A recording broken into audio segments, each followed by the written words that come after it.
Gastric gut anxiety. Kenapa lambat makan, saya jadi lemah, saya jadi berangin, dan kenapa setelah saya makan Half5 Plus dan MBB, saya boleh makan pedas semula. Dulu ni pedas sedikit saja pun saya dah tak tahan, saya dah jadi kembung, jadi berangin. Baik, tengok tips ni sampai habis.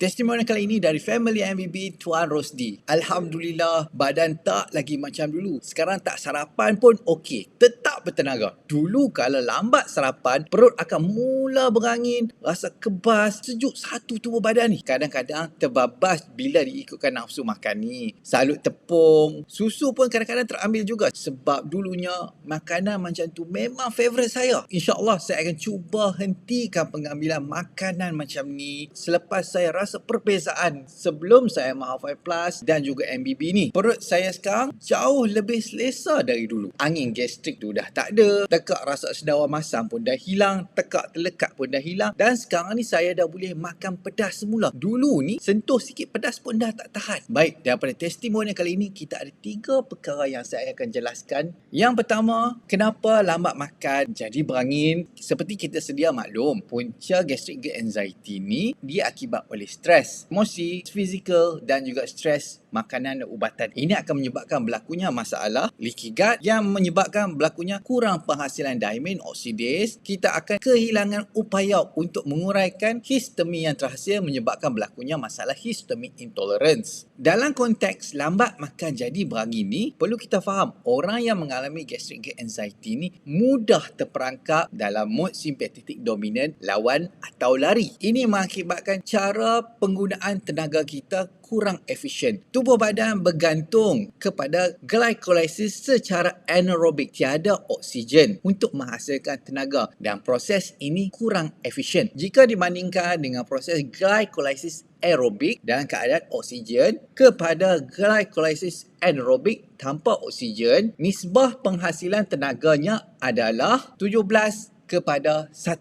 Bermaksud jika glycolysis aerobik menghasilkan 36 hingga ke 38 tenaga, iaitu ATP, glycolysis secara anaerobik tanpa oksigen ni menghasilkan hanya 2 sahaja. Ini akan menyebabkan kita kerap lapar. 2 jam ke 3 jam sekali kena makan. Kalau tak makan, dia akan jadi berangin. Persoalannya, kenapa jadi berangin kalau tak makan? Bagi yang terperangkap dalam mod simpatetik dominan secara kronik bermaksud berpanjangan, mereka akan berhadapan dengan masalah kurangnya simpanan glycogen. Glycogen adalah simpanan gula pada kita punya otot dan kita punya hati. Sepatutnya, bila kita dah habis proses glycolysis secara aerobik ataupun anaerobik, dia akan mulakan proses penukaran gula daripada kita punya otot kepada tenaga. Tapi bila kita tiada simpanan glycogen ni, tubuh badan akan memulakan proses gluconeogenesis, penghasilan gula daripada kita punya otot, dan proses ini memerlukan adrenalin. Bila tubuh badan kita menghasilkan adrenalin dan keadaan tubuh badan mengalami masalah histamine intolerance secara kronik, dia akan trigger secondary histamine release, dan histamine ini akan dimetabolize oleh bakteria usus kita menghasilkan lebih banyak gas. Tubuh badan akan semakin stres, tubuh badan akan kurangkan bekalan darah dan bekalan saraf kepada kita punya tangan dan juga bahagian pinggang ke bawah, menyebabkan kita rasa kebas, rasa mencucuk, dan akibat kekurangan bekalan darah pada permukaan kulit, kita akan mula rasa sejuk. Jadi bagaimana kita nak menyelesaikan masalah ni? Kita tahu punca masalah adalah leaky gut. Masalah leaky gut kita bantu selesaikan dengan amal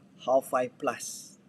Dan untuk masalah histamine intolerance, kita praktis diet MBB. Yang mana diet MBB ni untuk mengurangkan penghasilan histamin. Baik, yang seterusnya, kenapa Tuan Rosdi boleh makan pedas semula yang sebelum ni tak boleh? Pedas, terutama daripada cili, dia pedas akibat capsaicin. Capsaicin ni merengsa kita punya usus dan usus terpaksa hasilkan histamin. Dia bagus sebenarnya, histamin ni tak ada masalah, tapi kalau kita tiada kebolehan untuk mengurai histamin ni akibat kekurangan diamine oksidase, dia mula nak trigger simptom lah. So, kita tahu selepas kita amal Half5 Plus, kita kurangkan masalah leaky gut dan kita kurangkan penghasilan histamine intolerance dengan amal MBB, diamine oksidase kita akan kembali meningkat, membolehkan kita mengurai lebihan histamin yang terhasil. Jadi, makan cili tak trigger simptom dah. Itu sahaja. Selamat beramal semua.